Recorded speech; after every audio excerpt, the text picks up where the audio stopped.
Dr. Amanda Reeves stared at the quantum readings scrolling across her MIT laboratory screen, her coffee forgotten and growing cold beside her keyboard. The entanglement patterns were unlike anything she'd ever seen, impossibly stable and showing energy levels that shouldn't exist in normal spacetime. Dr. Reeves, her research assistant Tom, called from across the lab. "You might want to see this." She turned toward the wall-mounted TV, where the morning news had been replaced by shaky footage of something massive descending through Tokyo's clouds. The object was darker than black, as if it absorbed not just light but reality itself. "Probably a hoax," she muttered, but her hands were already reaching for her phone. No signal. The quantum readings on her monitor spiked dramatically, and for a moment, the numbers looked exactly like. The explosion knocked her off her feet. The lab's reinforced windows shattered inward as a pressure wave rolled across Cambridge. She scrambled under her desk, pulling Tom down with her as the building shuddered. Through the broken windows came an alien sound, a deep, resonating hum that made her teeth ache and her vision blur. "We need to get to the basement," she shouted, but Tom was pointing at her monitor. The quantum readings had gone exponential. "The experiment," he said. "It's picking up their signatures." Another explosion rocked the building. Through the window, she saw something that defied comprehension. A ship, if it could be called that, moving with impossible grace through the smoke-filled sky.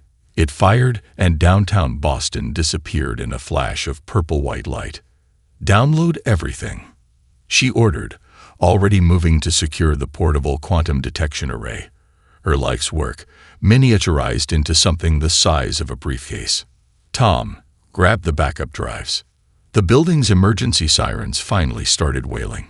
Students and faculty ran past the lab doors, heading for the shelter below. Amanda's fingers flew across the keyboard, initiating emergency protocols she'd never thought she'd use. The quantum readings were still coming in, showing patterns that looked suspiciously like the theoretical models she'd been working on for quantum teleportation. "Oh God," she whispered. "They're using quantum entanglement as a weapon." The next blast was closer. Ceiling tiles crashed down around them as Tom shoved the last hard drive into his backpack. "We need to go. Now." Amanda grabbed the quantum array and her laptop. They ran into the hallway, joining the stream of terrified people heading for the basement. Through every window, she could see more ships appearing, their black hulls reflecting nothing, their weapons turning the city into ash. They were halfway to the stairs when Amanda stopped. "Wait," she said, turning back. "The containment lab." "Are you crazy?" Tom grabbed her arm. "We need to get underground." "The classified projects," she insisted. "If I'm right about these readings, we can't let them be destroyed. This might be our only chance to understand their technology." Another explosion. The lights flickered and died. In the emergency lighting, Amanda made her choice. "Get to the shelter," she told Tom, pressing her laptop into his hands. "I'll meet you there." She ran back before he could argue, her heart pounding as she swiped her keycard at the containment lab door. Inside, she quickly gathered the prototype quantum sensors and the classified research files. As she worked, a shadow fell across the broken windows. She looked up to see one of the alien ships hovering less than a mile away, its weapon ports glowing with purple energy. Amanda ran. Behind her, the containment lab and 3 years of conventional research disappeared in a quantum flame. But clutched to her chest was something more valuable, the key to understanding humanity's new enemy. She made it to the shelter just as the heavy doors were closing. As they sealed shut, she realized that the world she'd known was already gone. But in her hands, she held the beginning of humanity's fight back. They had struck Earth once. Humanity would make sure they'd regret it forever. 5 years after the attack, New Providence hummed with the sound of survival. 3 miles beneath the Nevada desert, humanity had carved out its future with nuclear excavators and desperation. Dr. Amanda Reeves watched from her lab window as teenagers, who'd been children during the attack, hurried to their classes in the underground city's education sector. She turned back to her workstation in the vault, the classified research facility where Earth's best minds work to understand their enemy. Her quantum array, saved from MIT during the attack, had been expanded into a facility-wide detection system. The holographic display showed the latest test results, a perfect match between the Vazrathi weapon signatures and her pre-war quantum entanglement research. Still chasing ghosts, Doc? Amanda turned to find Commander James Rodriguez leaning against her doorframe. The former Marine Corps Special Forces operator had a fresh scar across his jaw, probably from his latest surface reconnaissance mission. "These aren't ghosts," she said, pulling up the comparison models. "Look at this. Every Vazrathi weapon creates a quantum disturbance identical to my old teleportation experiments. They're not just shooting energy. They're literally teleporting space itself apart." Rodriguez stepped closer, his military posture at odds with the scientific surroundings. "Can we use it?" "Maybe," she said, "but we need more data. The salvaged tech from their crashed ships isn't enough. We need—" The facility's alarms cut her off. Red lights pulsed as General Chen's voice echoed through the corridors. "Surface contact. All personnel to secure stations. This is not a drill." Rodriguez was already moving. "Coming, Doc? Your sensors are the only warning we have when they're near." Amanda grabbed her portable array and ran with him to the command center. The massive chamber was a hive of activity, with dozens of screens showing surface conditions and defensive positions. General Chen stood at the central console, her face illuminated by tactical displays. "Report," Rodriguez demanded as they entered. "Single Vazrathi scout ship," Chen answered. "It's performing a systematic scan of the desert. Different pattern than usual." Amanda plugged her array into the main system. Data flooded the screens. "These readings, they've modified their quantum signatures. They're looking for something specific." "Looking for us," Rodriguez growled. "They know we survived. Now they're trying to finish the job." The scout ship's scan pattern appeared on the main screen, a methodical grid approaching their hidden city. Amanda's hands flew across the controls, adjusting quantum sensors that had been placed across 50 square miles of desert. "We can't let them find the entropy vents," she said. "The heat signature. We'll leave them right to us," Rodriguez finished. "General, permission to take a team up." Chen shook her head. "Negative. We're not ready for open contact."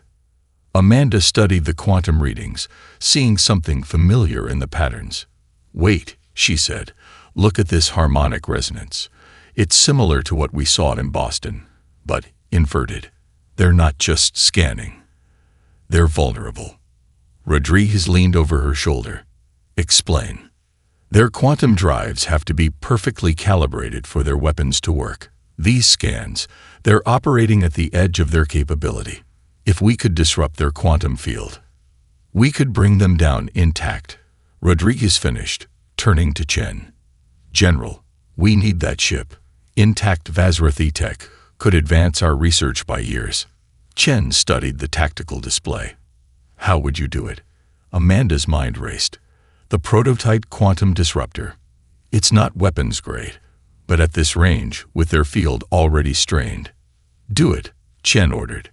The next 10 minutes were controlled chaos. While Rodriguez's team deployed surface-to-air countermeasures as a distraction, Amanda calibrated the disruptor. She had one shot at this. The scout ship drew closer. Amanda's hands were steady on the controls, watching quantum harmonics align. When the ship passed over their primary sensor array, she fired. Purple energy rippled across the desert. The scout ship's quantum field fluctuated, collapsed, and the vessel dropped from the sky like a stone. Rodriguez's team was moving before it hit the ground. "Breach team is go," his voice crackled over the comm. "Doc, you're going to want to see this. We just got our first intact Vazrathi ship." Amanda was already heading for the surface elevator. They had just changed the rules of engagement. The real work was about to begin. "It's like they're playing a game with old rules," Mike Rodriguez said, his eyes never leaving the combat simulation screen. Commander Rodriguez watched his younger brother manipulate the virtual controls, mimicking a Vazrethi fighter's movements perfectly. "What do you mean?" Dr. Reeves asked, her attention split between the teenager's demonstration and the quantum readings from their captured scout ship. "Look at their attack patterns." Mike paused the simulation, pointing to the holographic display. "They're like NPCs in Unity Force 5. They follow the same optimal paths every time. No creativity. No adaptation." Commander Rodriguez straightened, something clicking in his mind. "Amanda, pull up the combat footage from the Boston attack." She did, and the command center's main screen filled with the devastating first strike. Mike stood beside them, his gaming controller still in hand. "Watch this," he said, overlaying a grid pattern on the footage. "Every ship follows the same spacing, the same angles of approach, just like level 3 off." "Of what?" Amanda leaned forward. "Unity Force 5. It's this old game about defending Earth from aliens. The NPCs use perfect geometric patterns because that's how they were programmed. The only way to beat the higher levels was to be unpredictable, to do things that broke the pattern." Amanda's fingers flew across her keyboard, comparing the game patterns to her quantum sensor data. "He's right," she breathed. "The Vazrethi ships maintain precise quantum harmonics. They have to, or their weapons don't work. That's why their movements seem so programmed." "Can we use that?" Rodriguez asked. "Better." Amanda smiled. "We can break it." "Mike, how did you beat level 3? The teenager grinned. "You had to be crazy. Do things no logical eye would expect. Fly through your own explosions. Use debris as shields. Break formation in ways that seemed suicidal." Rodriguez watched the patterns emerge on Amanda's screen. "They're not just predictable," he said. "They're inflexible. They can't break formation without disrupting their quantum fields." "Which means," Amanda finished, "we can force them to choose between maintaining their attack patterns and keeping their weapons online." The next 3 weeks were a blur of simulation and adaptation. They converted the gaming center into a combat training facility, with Mike's gaming expertise helping design scenarios that would break Vazrethi combat protocols. Amanda's quantum data confirmed what the simulations suggested. The aliens' greatest strength was also their critical weakness. Again, Rodriguez barked as another pilot crew crashed in the simulator. "You're still thinking like humans fighting aliens. Think like humans breaking a game." Amanda worked alongside them, refining the quantum disruptor based on each simulation. The device that had brought down the scout ship was crude compared to what they were building now. But there was a problem. "We can't mass-produce these," she told Rodriguez late one night, both of them exhausted from another 18-hour session. "We barely have enough quantum-sensitive materials for 3 prototypes. Then we make them count." Rodriguez pulled up the tactical display. "Look what your brother showed us today, Commander."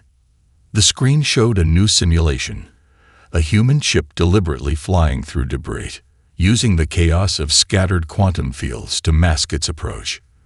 The Vazrethi ships in the simulation broke formation trying to target it, their own weapons disrupted by their movement. "He's not just breaking their patterns," Amanda said. "He's using their own quantum fields against them. Every shot they fire creates disturbances we can hide in. How soon can we test it?" Amanda checked her calculations. "The first prototype carrier will be ready in 2 days." "But James," she met his eyes, "we'll only get one shot at a real combat test. If we're wrong about their behavioral patterns." "We're not wrong." Rodriguez looked through the observation window where Mike was teaching other pilots his techniques. "They struck Earth thinking they knew exactly how we'd react. They were wrong. Now it's our turn to show them what happens when you underestimate human adaptability." Amanda nodded, turning back to her work.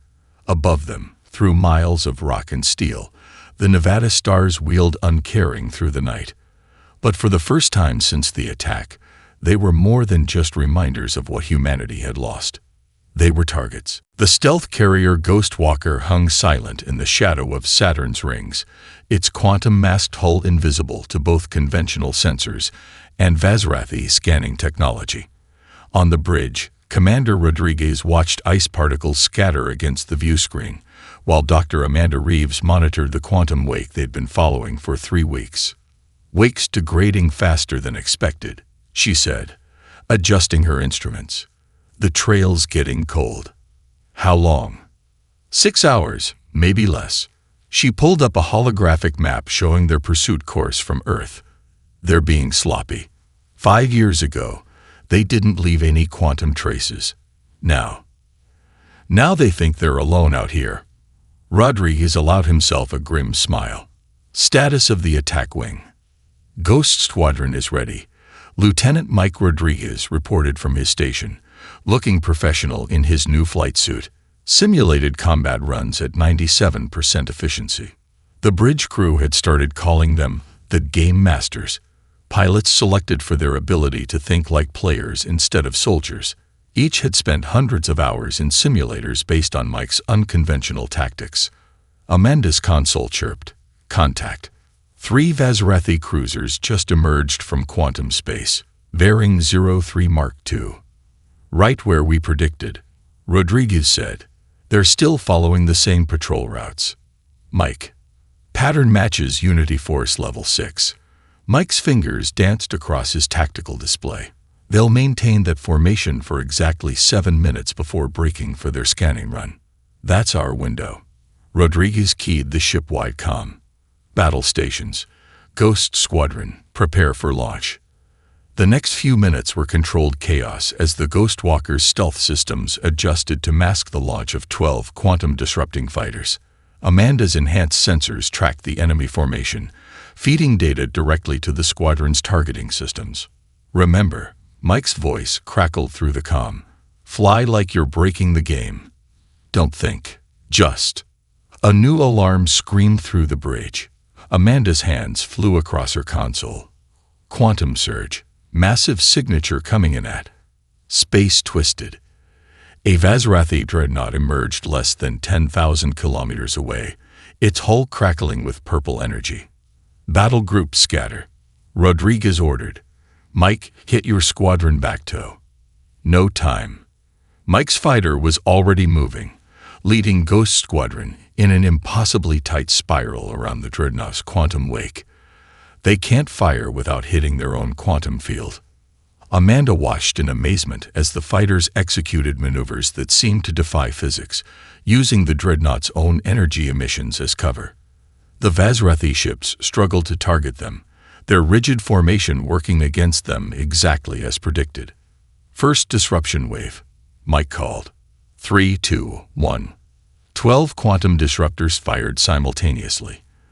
The nearest Vazrathi cruiser's engines flickered and died, its quantum field collapsing.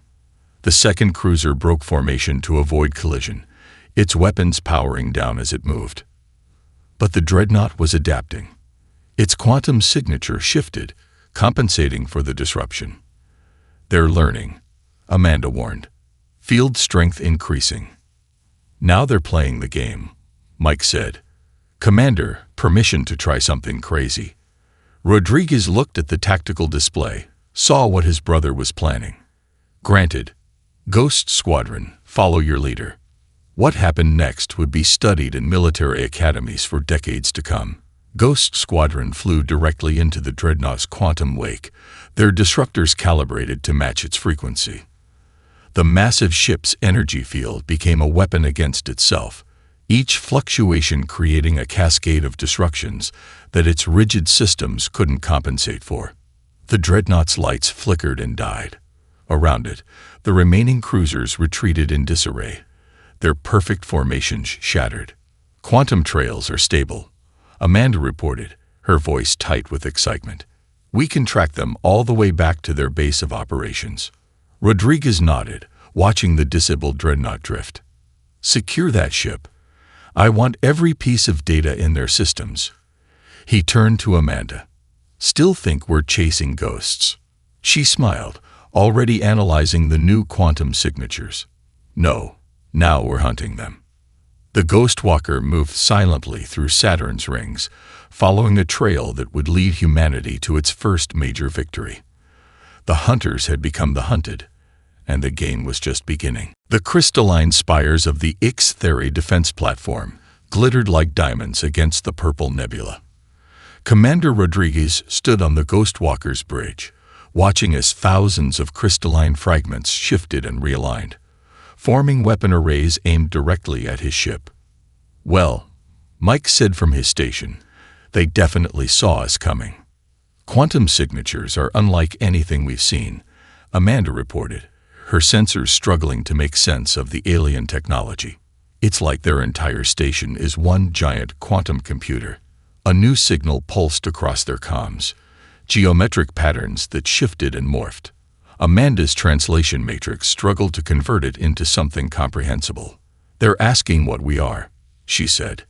"They don't recognize our quantum signature as—" "Wait." Her eyes widened. "They think we're using Vazrathi tech. They think we're collaborators." "Show them," Rodriguez ordered. Amanda transmitted the footage they'd prepared. Earth's devastation, humanity's recovery, and their recent victory over the Vazrathi dreadnought. The crystalline arrays shifted again, forming new patterns. "They're requesting direct contact," Amanda said. They want to link minds with us." Rodriguez turned to her. "Is it safe?" "Their biochemistry is silicon-based. The neural interface should work, but—" She hesitated. "Someone will have to go first." "I'll do it," Rodriguez started, but Amanda was already removing her quantum sensors. "No. They're scientists. They'll understand me better." She picked up the neural interface helmet they'd salvaged from the dreadnought. "Besides, I've been studying their quantum patterns. I think I know how their consciousness works." The next few minutes were tense as Amanda established the connection. Her body went rigid, eyes moving rapidly behind closed lids. Rodriguez watched the monitors, ready to terminate the link at the first sign of danger. When her eyes opened, they reflected crystalline patterns. "Oh my God," she whispered. "They're beautiful." The Ixtheri story poured through her mind. Another world devastated by the Vazrathi, but one that had chosen to evolve rather than rebuild. They had merged with their quantum technology, becoming living crystals capable of processing reality itself. "They've been fighting the Vazrathi for 300 years, Amanda reported, her voice distant. "But they've never. They're saying we're the first species they've seen successfully reverse engineer Vazrathi quantum tech. They want to know how." She trailed off, her expression changing to shock. "They're showing me something. Another species, one that—" She grabbed Rodriguez's arm. "We need to send a team to these coordinates. Now." The Ghost Walker's quantum drive engaged, following the Ixtheri's directions to a seemingly empty sector of space. But as they dropped out of quantum space, they found something impossible. A massive organic shipyard, its structures pulsing with biomechanical energy. "The Nurathi," Amanda explained as new signals reached their ship. "They chose a different path than the Ixtheri. Instead of evolving into crystal, they became living weapons." The Nurathi ships were unlike anything they'd seen. Organic curves blended with mechanical precision, their hulls rippling with muscle-like contractions. As they watched, a new ship was literally growing in the shipyard, its weapons already fully formed. "Both species have been fighting separately," Amanda said, still processing the Ixtheri knowledge. "But they've never coordinated, never combined their technologies. Until now." Rodriguez understood. "We're the bridge. Crystal, flesh, and human ingenuity." More than that. Amanda's hands flew across her console, combining Ixtheri quantum patterns with Nurathi biological data. "Look at these compatibility matrices. Their technologies don't just complement each other. They're perfect counterparts to Vazrathi systems. Together we can win," Rodriguez finished. He turned to his crew. "Send word to Earth. Tell them we found our allies." As the message was sent, Amanda watched the Ixtheri station realign itself, forming a structure she recognized from her quantum mathematics, a perfect geometric representation of unity. The hunters had become an army. The Vazrathi's day of reckoning was approaching, and it would come in forms they could never have predicted. The combined fleet emerged from quantum space like a fever dream. Crystalline Ixtheri ships refracted starlight into weapon beams, while organic Nirathi vessels pulsed with biomechanical energy. At the center, the Ghost Walker led a dozen human carriers, their hulls bristling with reverse-engineered quantum tech. Multiple Vazrathi signatures detected, Amanda reported from her enhanced station, now augmented with Ixtheri crystals. They're responding exactly as predicted.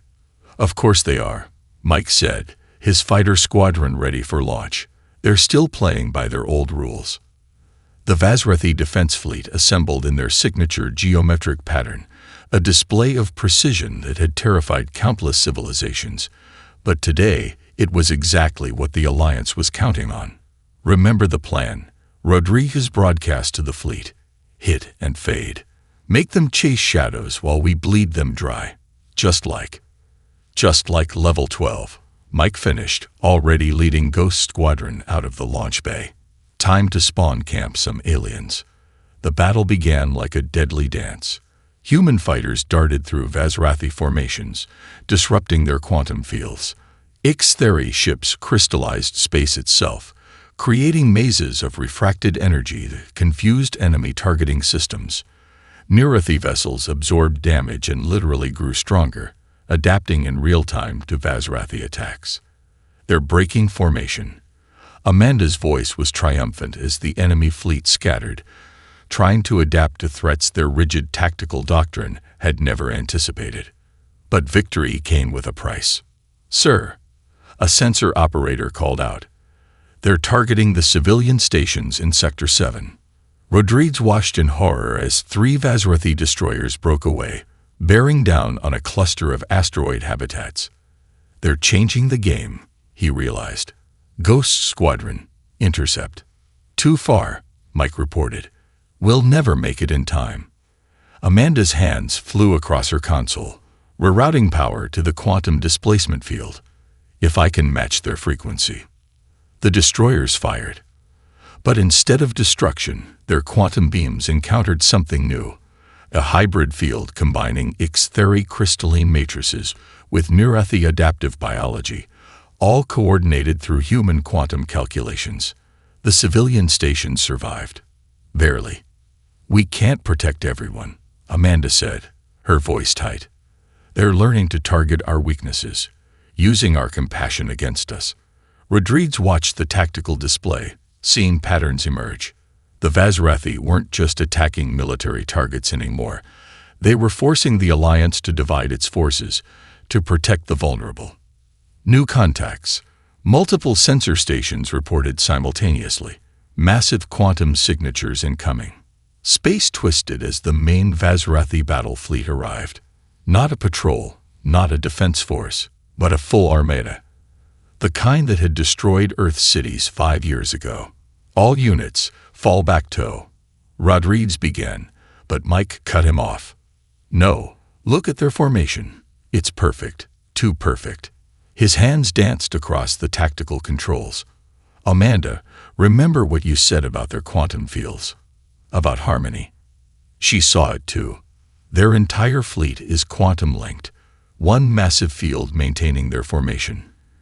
If we could disrupt it, we'd take out everything.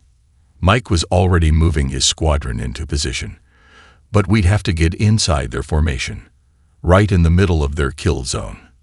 Rodriguez looked at the tactical display, at the billions of lives depending on this moment. Ghost Squadron, you have a go. All allies provide cover fire on my mark. What happened next would be recorded in 3 different species' histories. Ghost Squadron dove into the heart of the Vazrathi fleet, their quantum disruptors calibrated to maximum resonance. Ixtheri ships created crystalline corridors of bent space, providing split-second paths through enemy fire. Nirathi vessels sacrificed themselves to absorb devastating hits, their organic technology spreading protective spores across space.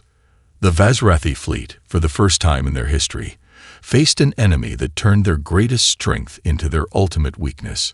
Their perfect formation, maintained by quantum harmony, became a chain reaction of cascading failures. When it was over, the combined fleet hung victorious in space. But the cost had been high. Damage report, Rodriguez called out, dreading the answer. We lost 30% of our forces, Amanda reported quietly. But sir, we just proved it. They can be beaten. Rodriguez nodded, watching Nurathi ships begin to regenerate, Ixtheri vessels recrystallize, and human crews effect repairs. The art of war had evolved, and humanity had taught the lesson. The Vazrathi homeworld hung in space like a dark jewel, its atmosphere swirling with purple quantum storms. The combined fleet of humanity, Ixtheri, and Nurathi assembled at the edge of the system, the largest gathering of free species in known space. Their defensive grid is exactly what we expected, Amanda said, her consciousness partially merged with Ixtheri sensors. A quantum shell surrounding the entire planet. One harmonious field. Their greatest strength, Rodriguez muttered, and their greatest weakness. He turned to the tactical display where Mike's Ghost Squadron waited alongside crystalline fighters and bioorganic interceptors. Status of the primary weapon. The quantum cascade initiator is ready, Amanda reported, her hands hovering over controls that merged human, crystalline, and organic tech. But James, there's something wrong with these readings. Before she could elaborate, space itself seemed to shudder. A new quantum signature emerged, larger than anything they'd ever encountered. The Vazrathi superweapon platform revealed itself, emerging from a dimensional pocket above their homeworld. By all that's holy, someone whispered on the bridge. The structure was impossible. A quantum singularity suspended in a crystalline lattice, its energy readings off every scale they had. As they watched, it fired a test shot at a nearby moon. The satellite didn't explode. It simply ceased to exist, erased from reality itself. They've weaponized quantum erasure, Amanda breathed. They're not just destroying matter, they're deleting it from spacetime. The Alliance fleet's comm channels erupted with panic. Ixtheri ships began to crystallize defensively, while Nurathi vessels pulsed with biological fear responses. Wait. Amanda's fingers flew across her console. These energy patterns, they're familiar. Not from the war, but from before. From my old research at MIT. Rodriguez leaned over her station. What are you seeing? The quantum erasure effect. It's similar to my old teleportation experiments, but reversed. Instead of moving matter through spacetime, they're removing it entirely. She looked up, eyes wide. We can't destroy that weapon, but we might be able to repurpose it. How? Their quantum network. It's all connected. The defensive grid, the super weapon, everything. If we could access their primary control node. She trailed off, realizing what that meant. It would have to be done manually, Rodriguez finished. Someone would have to get inside their command center. Not someone, Mike said, stepping forward. Ghost Squadron. We're the only ones who can get through their defenses. The next hour was a blur of preparation. While the main fleet engaged the Vazrathi defenders, Ghost Squadron modified their fighters with experimental quantum shielding. Amanda worked with Ixtheri engineers to reconfigure their disruptors for the task ahead. The plan is simple, she told the squadron. Get to the control node. Upload this quantum rewrite sequence. Don't die. Just like the final boss fight, Mike said, but his usual gaming bravado was subdued. Rodriguez watched his brother suit up. Mike. I know. Mike cut him off. But someone has to do it. Might as well be the best pilot in 3 species. The attack began with a massive quantum surge as the Alliance fleet engaged the Vazrathi defenders. Ghost Squadron slipped through the chaos, using every trick they'd learned to penetrate the planetary defense grid. They're through, Amanda reported, watching the quantum signatures dive toward the surface. Approaching the control center, multiple hostiles. They're in. The next 10 minutes were the longest of Rodriguez's life. The super weapon charged for another shot, aiming at the Alliance fleet. Amanda's fingers hovered over the quantum cascade initiator, waiting for Mike's signal. It came with a burst of static. Package delivered. But, sir, you need to see this. The Vazrethi, they're not just conquerors. They're running from something. Something worse. The weapon, it's not meant for us, it's... The transmission cut off as the super weapon's energy readings spiked. Amanda activated the cascade initiator. For a moment, nothing happened. Then reality itself seemed to bend. The quantum network didn't collapse. It transformed. And in that moment, everyone realized. This wasn't the end of the war. It was the beginning of something far more terrifying. The quantum cascade transformed the Vazrethi superweapon into something new. Its purple energy signature shifted through impossible colors as Amanda's rewrite sequence, combined with Mike's perfect timing, rewrote the laws of physics around the Vazrethi homeworld. "Get me Ghost Squadron," Rodriguez demanded, watching the quantum storms ripple across his tactical display. "Here, sir." Mike's voice crackled through static. "You're going to want to see this. Sending visual feed now." The bridge crew fell silent as the feed appeared on their main screen. Inside the Vazrethi command center, crystalline displays showed what the aliens had been running from. A void between galaxies, spreading like cancer through spacetime itself. An entropy wave that devoured everything in its path. They didn't strike Earth because they wanted to conquer us, Amanda realized, reading through translated Vazrethi data streams. They were testing us. Testing every species they encountered, looking for ones that might help them fight. That. And we passed the test, Rodriguez said, by defeating them. The Vazrethi High Command, their angular bodies inscribed with quantum circuitry, stood surrounded by Ghost Squadron's fighters. Their leader stepped forward, mandibles clicking in what the translators recognized as their formal surrender gesture. But it wasn't a simple surrender. It was an offer. "They want to join us," Amanda translated, her voice filled with wonder. "They're offering everything. Their technology, their knowledge, their full military strength. All of it to help us prepare." "Prepare for what?" Rodriguez asked, though he already knew. "The void." Mike's camera showed more detailed scans of the approaching entropy wave. "It'll reach the galactic rim in less than a century. The Vazrethi have been fighting it alone all this time, trying to find species strong enough to help. That's why they were so rigid. They couldn't afford weakness." Rodriguez studied the tactical display, where X-Theory ships were already beginning to merge their crystalline technology with the transformed superweapon. Nirathi vessels pulsed with new growth, adapting to incorporate Vazrethi quantum principles. And human ingenuity had proven to be the key that united them all. "Tell them we accept," he said. The next few hours were a blur of activity as former enemies became allies. The Vazrethi quantum network, rewritten by Amanda's code, became the foundation of a new interstellar defense system. Ghost Squadron's pilots worked alongside Vazrethi commanders, teaching them the art of unpredictability. "It's going to take all of us," Amanda said, standing with Rodriguez in the Ghostwalker's observation deck. Below them, the Vazrethi homeworld pulsed with renewed energy as ancient weapons were repurposed for the greater fight ahead. Humanity's adaptability, X-Theory crystalline processing, Nirathi biological evolution, and Vazrethi quantum mastery. "And video games," Mike added, joining them. "Don't forget video games." Rodriguez smiled, remembering how this all began, with a quantum physicist's experiments and a teenager's gaming strategies. "We've come a long way from Unity Force 5. The Void won't know what hit it," Mike said, but his voice was serious.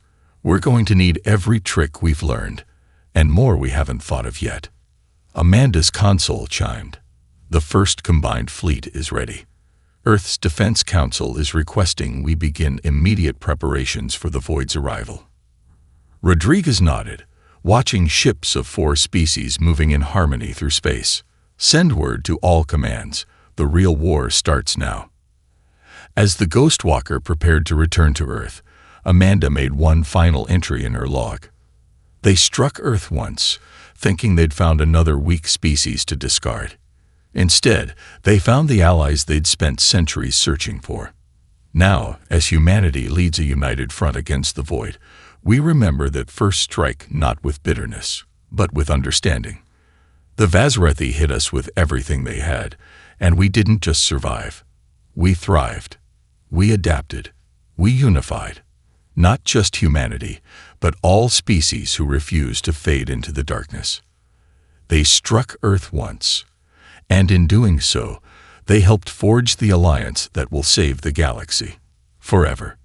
The galaxy spun on, its spiral arms glittering with the combined lights of 1,000 worlds.